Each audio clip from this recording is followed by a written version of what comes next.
Yeah, nothing's more important than more. Thank No. you. Thank Thank you, sir. you. We agree. We agree. So everyone, thank you very much again for joining us on another one of our Zoom meetings. We are glad to be hosting Congressman Tom Cole. He is actually in the state of Oklahoma, Woo-hoo. not flying back to DC just yet. So we're going to give him the floor to give us some updates. If you can please make sure that you're muted. And then if you have any questions during his conversation, you are more than welcome to enter them into chat. Otherwise, we can field those questions towards the end. So, Congressman Cole, you have the floor. Kim, thank you very much. I appreciate it, and appreciate everybody being on the call. And frankly, apologize for being a little bit late. We live in such extraordinary time. I was actually on a call with the majority leader, the minority leader, chairman of the Rules Committee, which I'm the top Republican on, and chairman of administration, to talk about how Congress can function going forward, frankly, using the kind of technology that we're using right here, which a lot of members don't want to do, and with good cause. I mean, it changes 230 years of precedent. And in my view, the executive branch is functioning, the Senate is functioning, the House should be at work with appropriate changes and precautions and functioning. But anyway, let me just quickly sort of set the stage and then throw it open to questions. Obviously, we're living through a period that is really unlike anything Congress has dealt with in at least 100 years. I mean, the only comparable probably moment in history would be the great influenza from 1918 to 1920. So a long time ago. And Congress sort of staggered through that, operating by what's called unanimous consent. That is, very few items coming to the floor. Any member could object, not doing very much, quite frankly, and quite often couldn't muster a quorum at all. And without a quorum, you can't do business on the House floor. Fast forward to today, we're in a very different situation. Same kind of thing interfering with regular order, so to speak. But just think of what's happened in the last few months. I mean, the opening part of the year, we were finishing up impeachment, about as divisive and difficult an experience as Congress can have.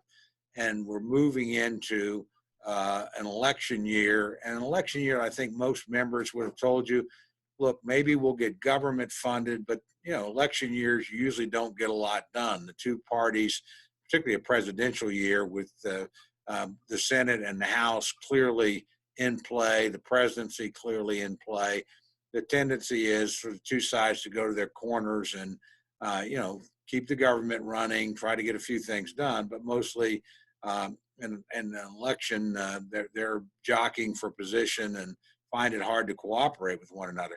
Particularly tough, with the president. Any president in this circumstance, the opposition doesn't want to give them a victory. And frankly, anything passing is a compromise that the president has to sign, and it tends to be regarded then as a presidential victory. So again, you don't find Congress very productive. All of a sudden, we stumble into this crisis, and we can talk about how it began or whatever. I put a lot more blame on the Chinese than I do on anybody in the United States in terms of not being transparent and honest with everybody about the problem still not being, in my opinion. And that I think the rest of the world has paid an horrific price for that. We certainly have in our country. But Congress has acted with extraordinary speed and with extraordinary unanimity. And I won't tell you for a minute that everything's been perfect, but to have 4 supplemental bills in a row. First one was a pretty obvious one, back in April, which was to put together or maybe actually late March, put together additional money for the Center for Disease Control, National Institute of Health, additional money for, nutrition programs, what have you, just because we knew we were moving into a crisis. The next one was much more robust, somewhat more controversial, provided a lot more money for unemployment insurance, a lot more money for paid family leave, Obviously, we didn't want, even businesses, a lot of small businesses don't provide family leave. We didn't want people having to come to work. But we also wanted to make the businesses whole through the tax code because they didn't have the extra cash. Because it was about $104 billion bill. The big one was the third bill, the so-called CARES Act. That was about a $2.3 billion bill. The idea being, again, to try and since the government was effectively shutting down the economy in large part to try and stay ahead of the pandemic, a lot of folks were being hurt, obviously, through no fault of their own. So there were many components in that. $500 billion set aside at discretion of Treasury for direct loans to very large employers.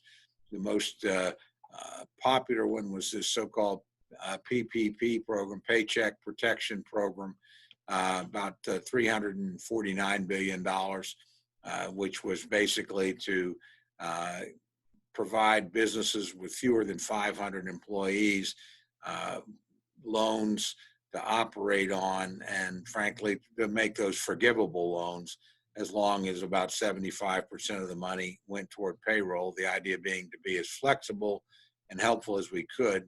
All that, by the way, was done up and running in less than 2 weeks, record time frame program. There were other components there, $100 billion for hospitals. A lot of our hospitals, frankly, had been asked to forego elective surgery so they could have capacity for surges and protect the so-called PPE, personal protective equipment, so that we didn't go through masks, we didn't go through gowns too fast, we had enough ventilators, those sorts of things. Money for education, because we knew they were having to adapt. Schools were out, so $30 billion set aside for both college students, colleges, and K through 12 education. It's $150 billion for aid to state, local, and tribal governments dealing with the cost of Corona. So massive bill. The biggest single bill ever passed, not just by our Congress, but by any Congress or any legislative body in the world. That was followed up last week with an additional bill. It was again to replenish the PPP program, which proved even more popular. So an additional $310 million there. Another billion, not million. Another $50 billion for something called the Economic Injury and Disaster Loan Fund. It's really targeted at small businesses for up to $10,000. That was nearly exhausted. Another $75 billion for hospitals, another $25 billion set aside for additional testing, which was clearly one of the bottlenecks at the very beginning of this. So Congress and all of those four bills were passed essentially without partisan dissent. You actually see Congress, and it doesn't mean, by the way, everybody was happy with everything in the bills. They weren't. I was pretty surprised, honestly, there wasn't more opposition to the last one, but in the House of Representatives, where members did come back to vote, this one was not done by voice vote or what have you. I think there were only 5 dissenting votes out of the 435 members technically in the chamber. There's about 4 vacant seats right now, and a number of other members just didn't come back. Most of them, frankly, are in the high risk category in terms of age or pre-existing conditions, or they were in situations where they were either already quarantined because they had it or had been exposed to somebody who had it. So the turnout was pretty high. Going forward, we literally are making decisions pretty quickly, as I suggested at my first comments. We were supposed to be headed back to be in session on Monday. I think in Washington, D.C. and the surrounding area, the peak period is probably about May 15th in D.C. So I think that probably played into not doing it. Plus, other than figuring out how we're going to operate remotely, or whether that's even a good idea, a lot of us have objections to that. I would prefer not to do it. I personally think we ought to be in Washington doing our job. As I've with appropriate precautions. But the executive branch is operating in Washington. As I'm told any number of people, look, it's not like the president and the vice president are hunkered down in Cheyenne Mountain. They're in the West Wing, taking appropriate precautions. You see that if you happen to watch the press conferences, the press is spaced. If you're going to go see the president or go to the White House complex, you literally are tested going in now. We can do the same kinds of things, and Congress did operate to pass the last bill. We had a couple of committee meetings, again, very different. You're socially spaced in different rooms, using masks. Then on the floor, most members were using masks until the speaker decided, well, I'm not going to be masked when I speak, but I will have the mask on until I speak. And immediately after, that seemed to set the new precedent for a lot of people. You're not required to do that, but I think most members will probably follow her example going forward. So, I mean, all those kind of issues have got to be worked out. There'll be more dissension as to what the next bill will be. I think people want to see how long this tranche of money in PPP particularly goes. The Democrats are very insistent on another round of aid for state, local, and tribal governments.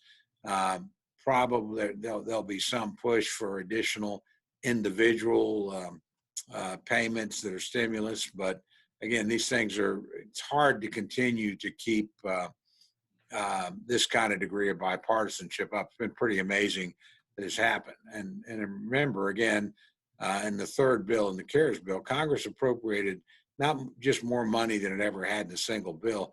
That's more money than we normally appropriate in a year.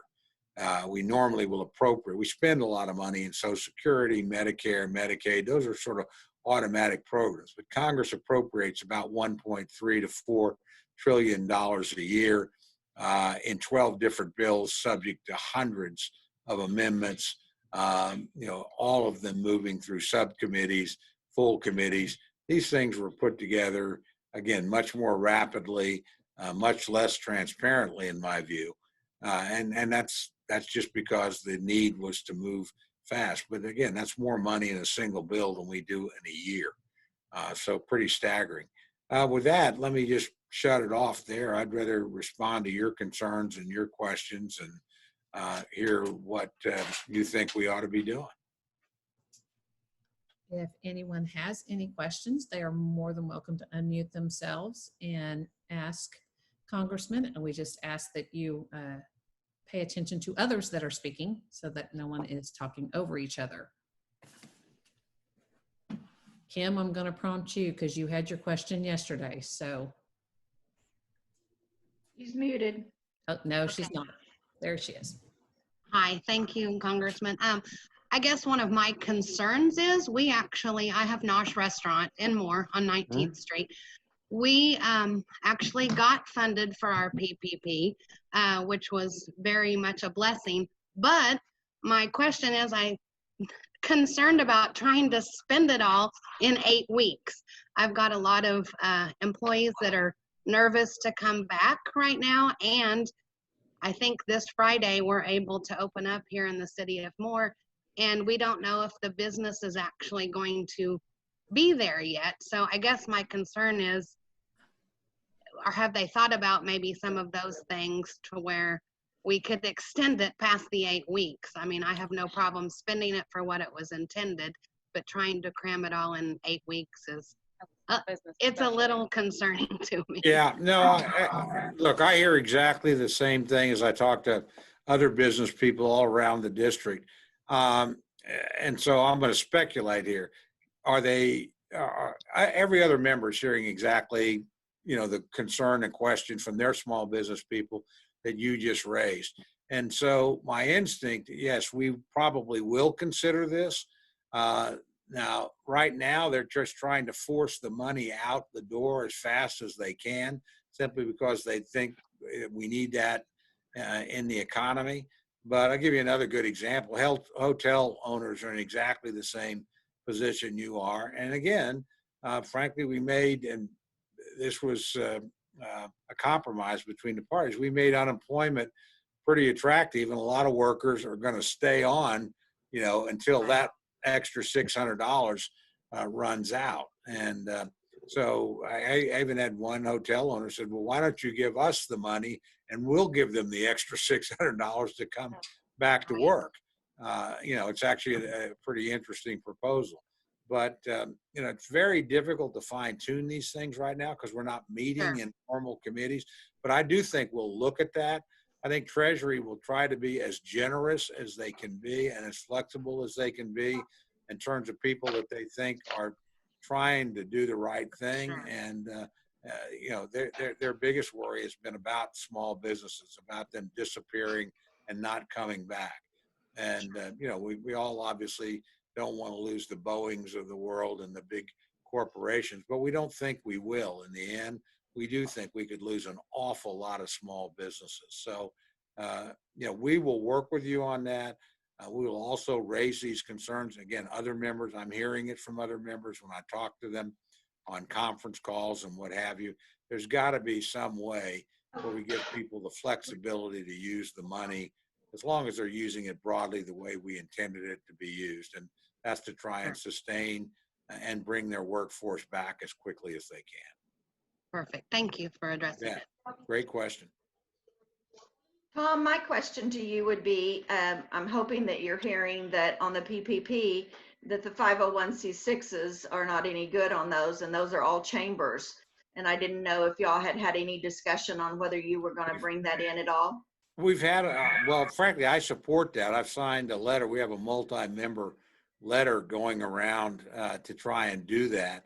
I think the concern at Treasury has been right now, they don't know if they've got enough money for the businesses, the for-profit businesses. So I think that discussion is not over. The other thing is they'll try to figure out, okay, how big a pool of people is this really? Because it's not just chambers, obviously. There's a lot of groups that are classified this way. Should we break it into specific kinds? What do we do? So they're still struggling with that. So I won't, if you're asking me, do I support that? Yes. Would I support it if we have an opportunity to vote for it? Absolutely. Will we get that opportunity yet? I don't know. Thank you. And I'm happy to be supportive. And again, other members are hearing the same thing. Everybody's got chambers of commerce, have got nonprofits that are doing really incredible work right now. Everything from food banks to, shelters for battered women to you name it. You don't want to lose these kind of things in a crisis. So again, I tilt toward trying to help those people because they're all providing really important services.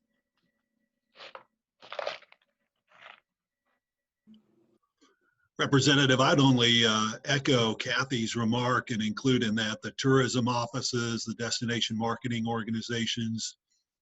I mean, they're driving that marketing, which is driving all these small businesses and small restaurants and hotels and motels. And so thank you for your comments. And I just want to, like I said, echo Kathy and say destination marketing organizations need to be a strong part of that movement as well. Stephen, I agree. I mean, it's actually one of the things you worry about the most is getting the country back to used to traveling again and comfortable traveling because so much of our economy is driven by that kind of traffic.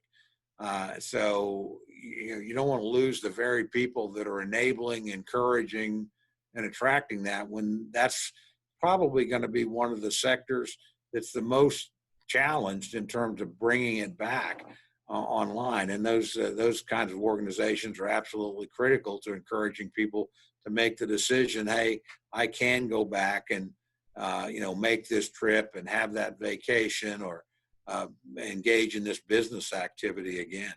So again, totally agree. Brooks, I noticed that you were unmuted. Did you have a comment? No, Oh, don't okay. have anything. Just listening. Just listening. Okay. Does anyone else have any questions? Mark, I see you're unmuted as well. Oh, Tom or Congressman Cole, sorry about that. No, Tom is fine.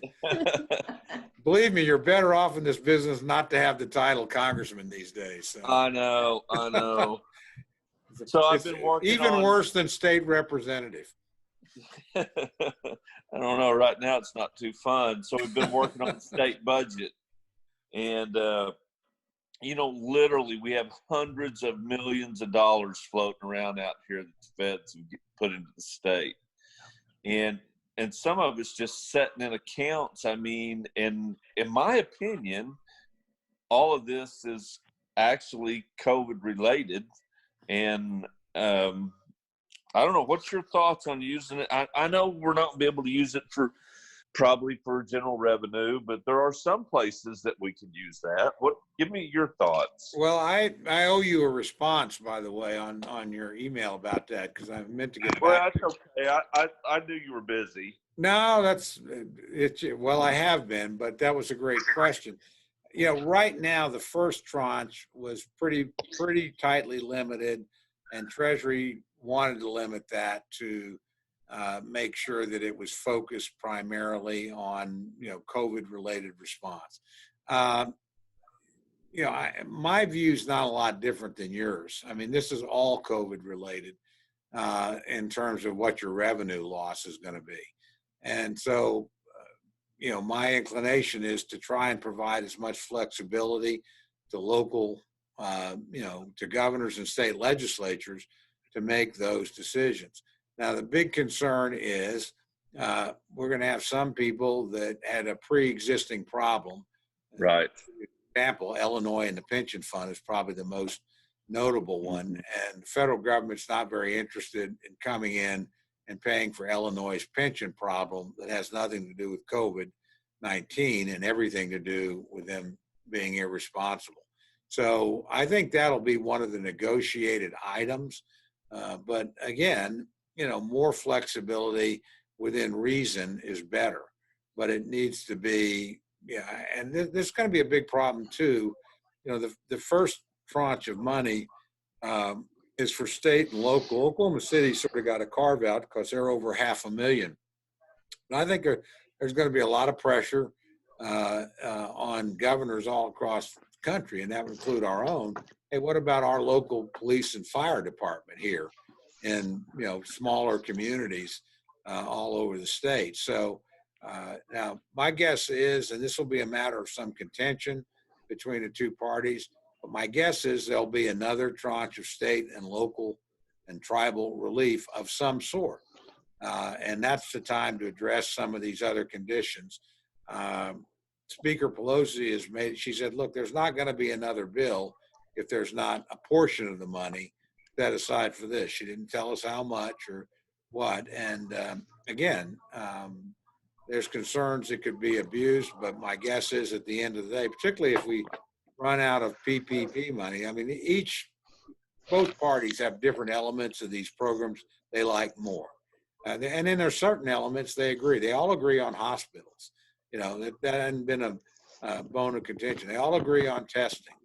The Republicans probably lean more toward the business end of this. The Democrats a little bit more toward the government end of this. And that's pretty natural given their respective constituencies. At the end of the day, the amazing thing is they've managed to find a way to compromise 4 times in a row and actually get something substantial out. So, I think you'll get it. I think probably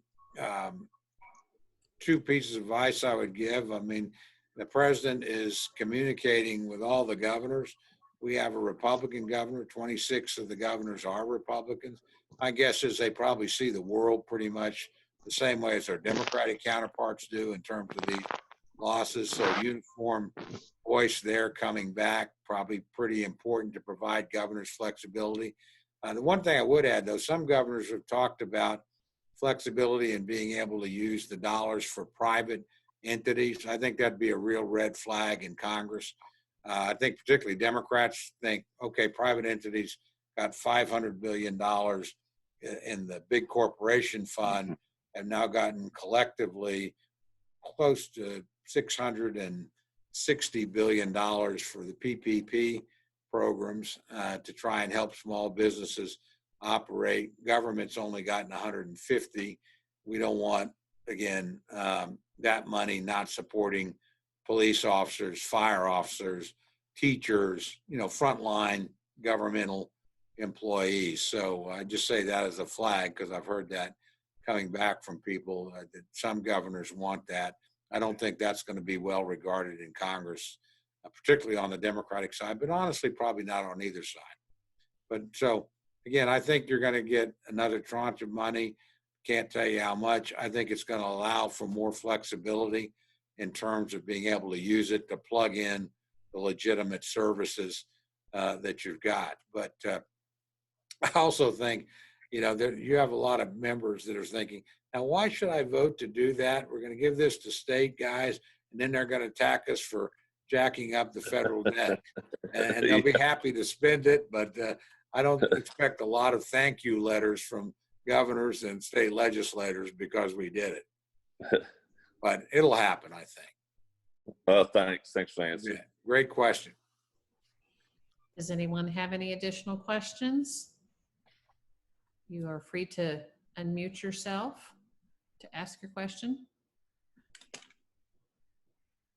Look at that. You're getting off pretty easy there, Congressman. Boy, it's a hometown crowd. Yeah. But let me just end with a couple things. One, our staff is still up and working. They're telecommuting, or you call the office, they'll answer it. And it's like, you'd think you were here. And so if you've got problems, we know navigating these programs is difficult, and we can't solve every one. We can't answer every question. We'll sure give it a shot. And we've got a lot of good caseworkers here that are trying to work and help. And so, one, please don't hesitate to do that. That's what we're doing, and that's what we want to do. Second, we're getting a lot of really helpful advice from business groups, chambers. We had a great conference call with Congress and the Republican Whip Group. We had the U.S. Chamber, NFIB, Business Roundtable, Association of Manufacturers, all of them on the phone about the kinds of legislation they thought would be important to kickstart the economy, everything for perhaps tax breaks for rehiring or hiring new people, liability protection for people that had moved over and all of a sudden really out of national duty, but also hopefully economic openings, switched production. We had a company in Pauls Valley you may have read about, Covercraft, that makes normally seat coverings for automobiles, employs about 100, 150 people, switched over, started making masks and making about, thousands of them every day. It's actually been a big help, but they might want some liability protection. Now, again, they're being checked, and I have no reason to believe there's anything wrong, but those kinds of things. So if you've got suggestions about those sorts of things, again, we are all ears, and certainly we're very interested in working with our county and municipal officials, state officials, as well as to how we craft these packages so they actually work well and get to the people they're intended to get to and do the things they're intended to do. So we welcome the input at any point. Dr. Eaton had a question from Randall. Yes, Tom. Let me introduce myself. I'm no longer president at Randall University. But I Did you pick a good time to leave or a bad time to leave? Well, I think I traded one for a whole group of schools. I'm now the director for the Oklahoma Independent Colleges and Universities. So, oh my goodness! So Bacone to University of Tulsa and everything in between. But we do have just a couple of concerns. In surveying my institutions, we do appreciate the assistance through the Title IV channels for students and for the institutions. However, it's ranging between $2 and $4 of tuition and fees that we consider uncollectible now due to the circumstances. Just the way everything hit. Um, so schools are being put in that circumstance, but really, we're probably, when you lose a class, no matter how you lose the class, we had this after the 2013 tornado. We only had about, I think it was 37% of our normal freshman class showed up in that following fall. So when you lose a class, it's not a 1-year problem, it's a 4-year problem. So every public, private, it doesn't matter. All of our institutions moving forward are going to have those reduced revenues, and any reserves that we've been putting away for a rainy day will be eaten up in probably 2 or 3 summers without those students. And so as we're moving forward, whatever flexibility we can have in the use of those funds coming down would be greatly appreciated. And certainly any help that we can have for recruiting students.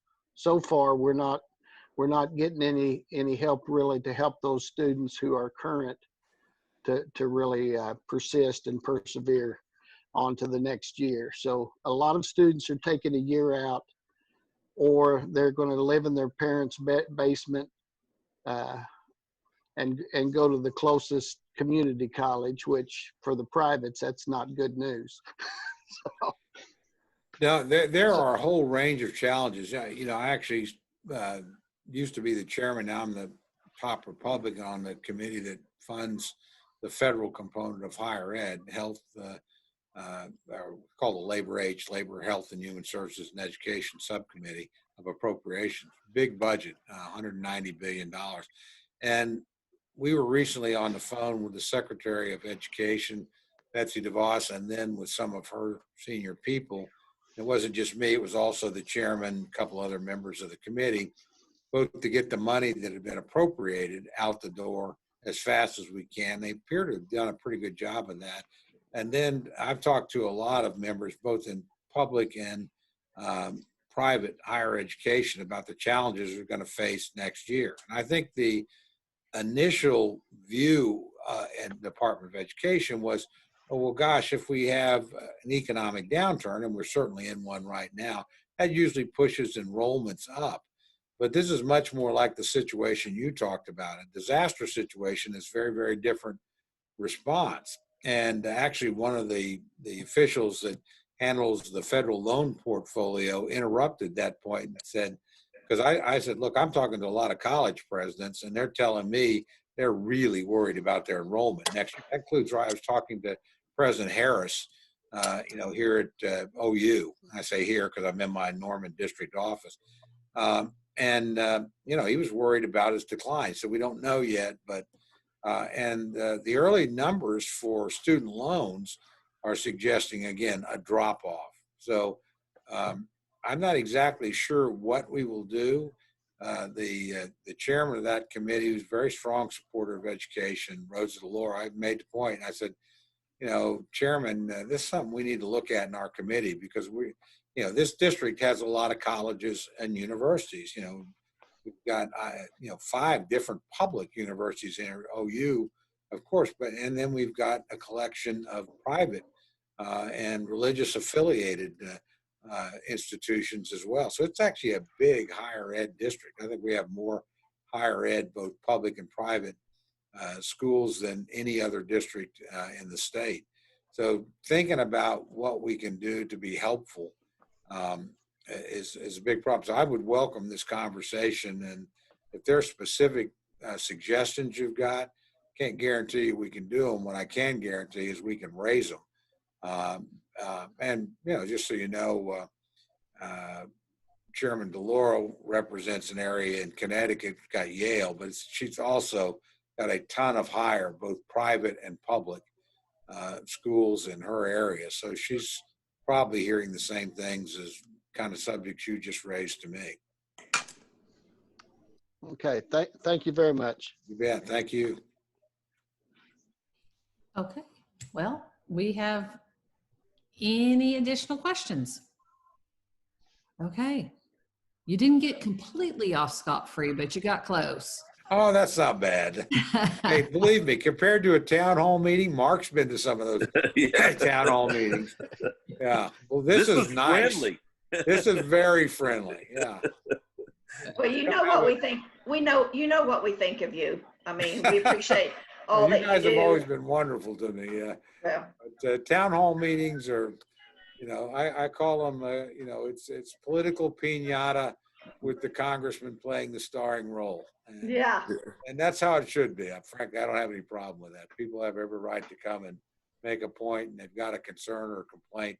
But I used to tell my staff, the new ones, believe me, nobody comes to a town hall to tell the congressman he's doing a good job. That's not what they're there for. They're there to make a point. They've got a concern. They don't like the president, whichever president it is. And again, that's fine. That's what they're for. We also have to say how much we appreciate Thomas and all that he does in keeping us informed on everything that you're doing. We miss Will and like to see him every so often too, but we do. Thomas is doing a fantastic job of keeping us informed, and we thank you for him. Well, both those guys have done a great job for me, and I couldn't be prouder of the staff. We've got a really good staff, and I think we've got the best caseworkers in the delegation, the best field representatives in the delegation. I mean, I'm sure the other members would say the same thing, but again, they all work hard. They're really pretty impressive crew. Yes. Well, thank you for that. Thank you. Appreciate it. Okay. Well, I'm not going to press my luck. I'll get off the line, but I'm serious. If we can be helpful in any way, please don't hesitate to call. And if you've got ideas and suggestions, we learn stuff every day from talking to people that are where the rubber meets the road and have got a real practical problem and working through a program that we hope is helpful, but sometimes is not. So again, anything you've got to offer, we would really value and appreciate the input. So thanks again. We appreciate it, Yes. sir. Everybody have a very blessed day. Okay. Bye-bye. Thank you, everyone.